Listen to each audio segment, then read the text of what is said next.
பெரியவர்களே, தாய்மார்களே, ஜோதிட ஆர்வலர்களே அனைவருக்கும் வணக்கம். உங்கள் முனைவர் TSR ராமகிருஷ்ணன் பேசுகின்றேன். இன்னைக்கு நம்ம இந்த எல்லாரும் பயப்படக்கூடிய ஒரு கோள் சனி பகவான்.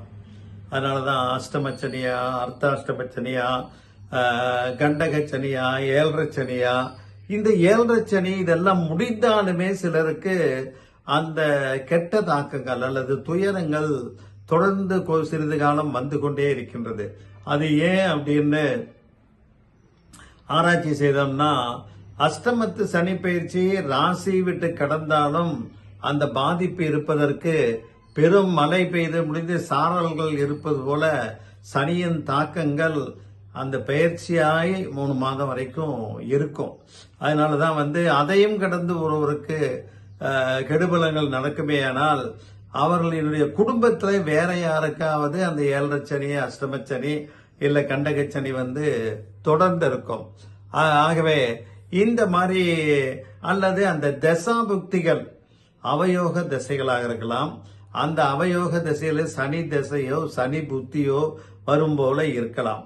ஆக இந்த மாதிரி இருக்கக்கூடியவர்கள் நம்மளுக்கு 7.5 முடிஞ்சிருச்சு, அர்த்தாஷ்டமம் முடிஞ்சது, கண்டகச்சனி முடிஞ்சது, அஷ்டமச்சனி முடிஞ்சது, இன்னும் நம்மளுக்கு டேர்னிங் பாயிண்ட் வரலன்னு துயரப்படுபவரெல்லாம் சில பரிகாரங்களை செய்ய வேண்டும்.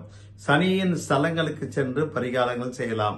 7.5 சனி நடப்பவர்கள் முடியும் வரையில சனிக்கிழமை தோறும் அந்த படுக்கக்கூடிய தலையணைக்கு கீழே சனியின் தானியமான எள்ளு ஒரு சிறிய பாக்கெட்ல வைத்து உறங்கி காலையிலே எழுந்தவுடன் அந்த புதிதாக சாதம் வடித்து அந்த எல்லை கலந்து காக்கைக்கு உணவாக விடலாம். அதே போல மாற்றுத்திறனாளிகள், பார்வையற்றவர்கள், கைவண்டி இழுப்பவர்கள், ஆதரவற்றவர்கள், வயதானவர்கள், கடைநிலையில் சிரமப்படுவர்கள் இவர்களுக்கும் உதவலாம். நடக்க முடியாமல் இருப்பவர்களுக்கு ஊன்றுகோல்கள் வாங்கி தரலாம். காலணி இல்லாதவர்களுக்கு, சிரமப்படுவர்களுக்கு காலணி வாங்கி தரலாம். இதெல்லாம் சனியினுடைய கெடுபலன்களை வெகுவாக குறைக்கும். அதே போல யார ஹேண்டிகேப்டு, ஓல்டேஜ் பீப்புள் யாரா இருந்தாலும் அன்னதானம், தயிர் சாதம் ஒரு பேக்கெட்டு 2 எள்ளுருண்டை வாங்கி கொடுத்தீங்கனாலும் நல்ல பலன் கிட்டும். சனிக்கிழமை காலையில பைரவருக்கு மிளகனை முடித்து அகல் விளக்கிலை வைத்து நல்லெண்ணெய் தீபம் ஏற்றி வழிபாடு செய்தாலும் அந்த எண்ணெய் எரிக்க கூடாது. அந்த சின்ன துணிப்பையில போட்டு அந்த இதுல எள்ளு தீபம்க்கு நிறைய கோயில் இல்லாம கொடுப்பாங்க.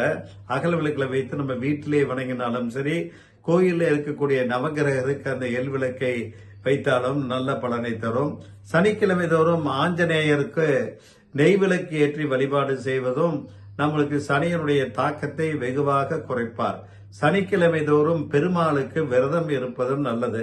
ஆக இதுவரை சொன்ன பரிகாரங்களை நம்ம தொடர்ந்து அந்த பாதிப்பு நீங்காதவர்கள் தொடர்ந்து செய்து கொண்டு வந்து கொண்டிருந்தால் நிச்சயம் சனியினுடைய தாக்கங்கள் குறைந்து நல்ல பலன் கிட்டும். அதே போல ஒருவருக்கு அந்த சனி பாதகாதிபதியாகவோ அஷ்டமாதிபதியாகவோ இருந்தால் அந்த திசாபுத்தி நடக்கக்கூடிய காலங்களிலும் இந்த பிரச்சனைகள் வரும்.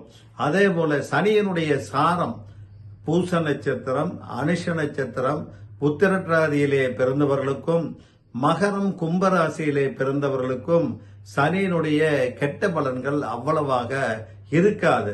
இருந்தாலும் இந்த பரிகாரங்களை தொடர்ந்து நம்ம செய்து வந்து கொண்டிருந்தோம் என்றால் நல்ல பலன்கள் கிட்டும், நல்ல மறுமலர்ச்சி ஏற்படும் என்று கூறி நிறைவு செய்கின்றேன்.